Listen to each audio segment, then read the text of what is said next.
Thank you so much, Amma, for meeting me today. I know I didn't give a lot of notice. So I know I came last year, and it was such a surreal experience for me in the ashram. Like beautiful nature. You taught us so much. It was just beautiful. But I talked to you about this project that I've been working on. I was trying, and Manav was also trying, but now I feel like I've been able to get somewhere, and I've been talking about it. So, Amma, what I wanted to talk to you about, maybe if you can tell our people about who you are, what you do, and then also about the concept of marriage. These days I meet people who are so scared of marriage, be it like 20 years old, 30 years old, 40 years old. Even if they're married, they're so dissatisfied with the institution of marriage. It's a, I don't know, it's like scary, it's like a horror house instead of being that bliss that it was supposed to be. And I think same with karma, like if you have bad relationships, or you have divorce, or you have you lose your partner, they die or something, it has an even worse impact on you. Or you love someone, the person doesn't love you back. So and it just affects you so much, and it kind of drives the other things that we do. So what do you think about it? Like what is marriage? Why are we so scared of it? Yeah, it's true that the youngsters nowadays find in the very thought of getting married is a scary thing. In ancient times, marriage was a beautiful flow of life. When I say this, I don't say there were no problems. But at least not as many as problems that you find today.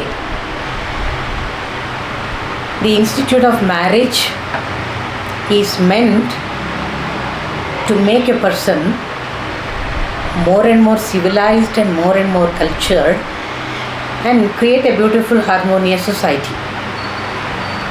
That is the core thinking behind marriage. So marriage, wedding means bringing two persons together. Bringing two persons together for what? To make it complete. To make it complete. But to make it complete, we need some understanding of what marriage is all about. So I keep mentioning it in most of my lectures that we people believe that for anything and everything in life, you need some qualifications. If you want to get into a job, you definitely need a qualification, and you should be meritorious, you should have a profile, you should do this, you should do that, acquire that skill, this skill, so on and so forth. I asked you, when it comes to marriage, why it is totally absent? So what is the criteria on which marriages are made? Your family prestige, or your wealth, or your degrees, or youngsters might say our wives. God only knows what exactly they mean by these wives.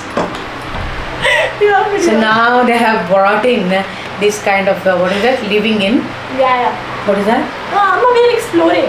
Yeah. Living in and so we're it's exploring. a kind of an exploration, never-ending exploration.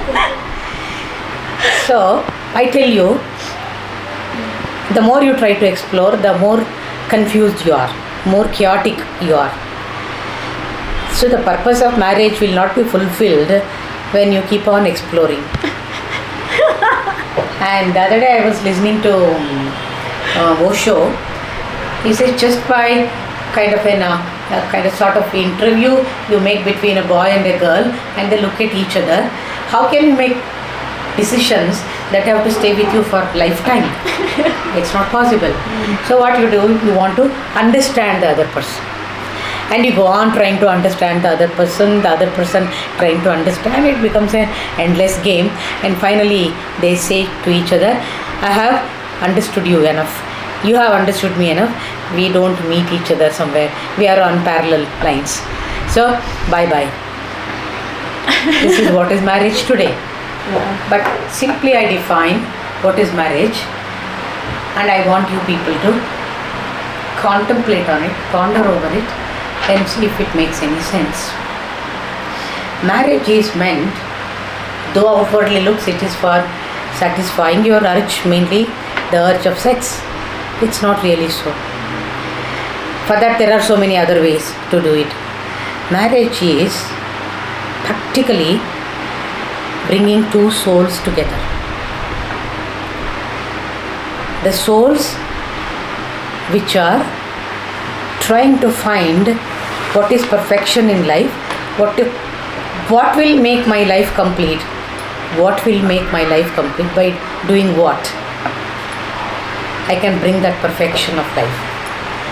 So when you kind of try to bring two souls together, we have to understand that both the souls have traveled long enough in their past lives searching for this truth, who am I, whether you are aware of it or not.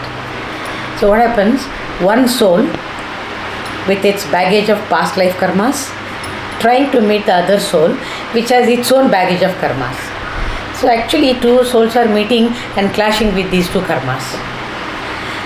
So our Upanishads say, how does your mind or your intellect work? Buddhihi karmanusarini. So your mind, your actions, your emotions, your thoughts, they are always guided by your buddhi or the intellect.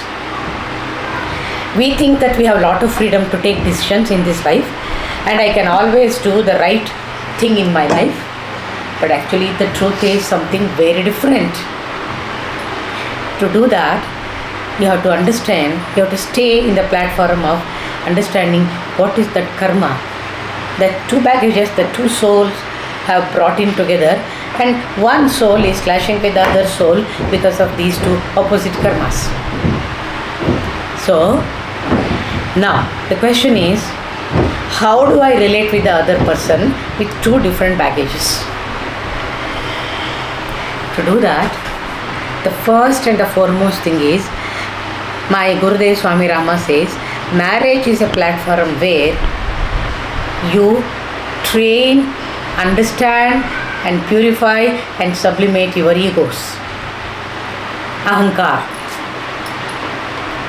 So this is the training period for you. Training? Marriages. Lot of rehearsals happen. But the common understanding and conclusion will be, whatever may happen, whatever rehearsals we do, whatever training we want to take up, the final resolution is that we are going to stay together. It's commitment. Commitment. It's a commitment. When I got married, my husband and me, he was a great yogacharya. So the kind of understanding or talk that we did before the marriage was that, yes, after marriage we are bound to fight. We may differ in so many things. There will be a lot of challenges, problems, and relating with each other, because I have my own dreams, you have your own dreams, and these two dreams clash. Anything can happen. But we will make a sankalpa, a determination, a resolution today that we will fight for the differences. But when we come back, when we want to go to bed, to sleep, we will wipe out the slate on which we have written, whatever we have written on the whole day, and question ourselves, ask ourselves, is it possible for me to wake up with a fresh slate and not live on the past memories of what you were yesterday? Because most of the quarrels, between wife and husband happens. I know what you are. I already know. This is how we quarrel.